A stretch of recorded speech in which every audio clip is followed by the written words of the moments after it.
We just talked to Troy Weaver. Yes. And you asked him the question that we saw play out last Friday night when the Mavs took on the Bulls. Neither team wanted to win. And the Mavs openly talked about taking players out after the first quarter. And, I mean, they made no bones about it. They were trying to actively lose that game. That was organizational decisions. Now, look, it happens. I mean, you can't tell me that if the Pistons were some way playing important games that Bogdanovich and Burks would have missed them all like they did towards the stretch. I don't believe that for a second. No, but and if they went out there and played, I don't think they would go out there and give less than 100%. And this is, I am, or at least was, a huge Luka Doncic fan. Mm-hmm. I love his game. He's one of the great stars under the age of 25 in the NBA. But he went out there and he knew the plan, was laughing and joking around with some of the other Bulls players. And I don't know what they were saying. I don't know what they were laughing or joking about, but they took him out at the start of the second quarter, and it was very clear they were actively trying to lose that game. They basically admitted it. Both teams had an opportunity to make it to the playoffs. Can you imagine at the end of the football season if the Lions had a chance to make it to the playoffs, that they wouldn't play Jared Goff past the first quarter? Of that course they would. Like, this is what I have an issue with, is the NBA, it's load management, and I know they're trying to address it with the 65 games that they got to play to be eligible for awards. I don't know that these NBA players even care about those awards. Oh, no, they do, because they're incentive-driven. Yeah, but they have so many guarantees in their contract, and these contracts are so big. We watch them, and it's load management. We see them manipulating, and this is organizational. We see them manipulating rosters to lose games. But you have a team that has a chance to get into the playoffs that is actively trying to not make it to the playoffs, and they're also tampering with draft picks because they have a protected pick that they've given up, but if they're in the top 10, they don't have to give up that pick this year. Right. And the NBA is becoming very hard to watch, especially here in Detroit. When we turn it on and we see what the Pistons have done over the last few years, the last 10 years, it's very hard to watch. So you're looking at it going, how can I watch the NBA? How can I watch the playoffs?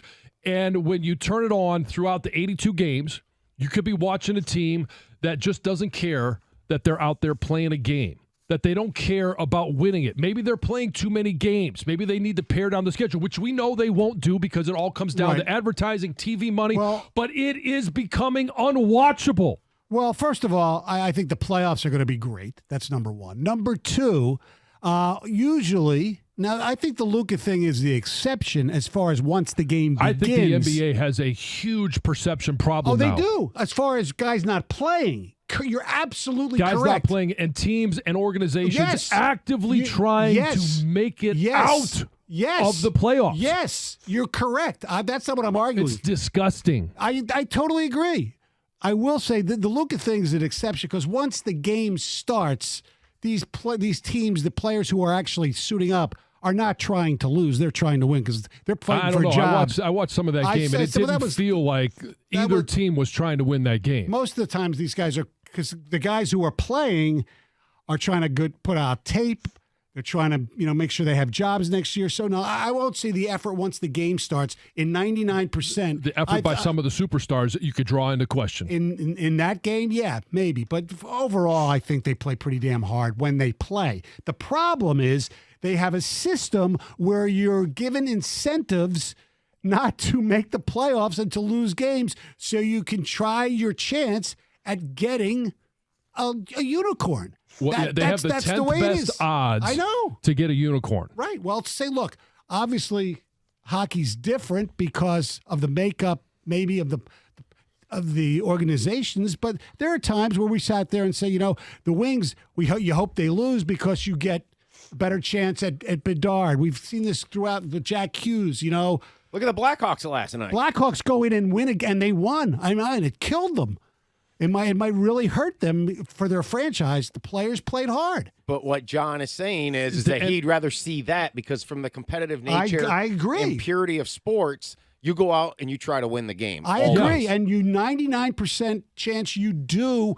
The players do. Do you think the NBA is going to address the Mavs situation? Yes, I think they will. I don't know what's going to happen. They better come down hard. They should. Because Absolutely. there's plenty of evidence. And if they don't, the NBA will continue to have a major perception problem, and it's not going to be, I mean, it will be a reality problem. Right. You don't think if the Red Wings were in the same situation as the Chicago Blackhawks and they didn't sit out guys last night and they go and beat Pittsburgh, people would be pissed.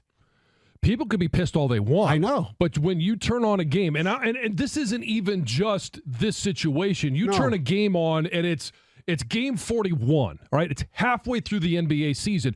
You never know what you're going to see from a given NBA team. You might not even have the stars out there because they're in load management. That's the problem. You might have them out there, some of the stars, and it looks like they don't even care that they're out there. That I'll disagree with, but I think organizationally, you're right. It's disgusting the way load management happens in that sport.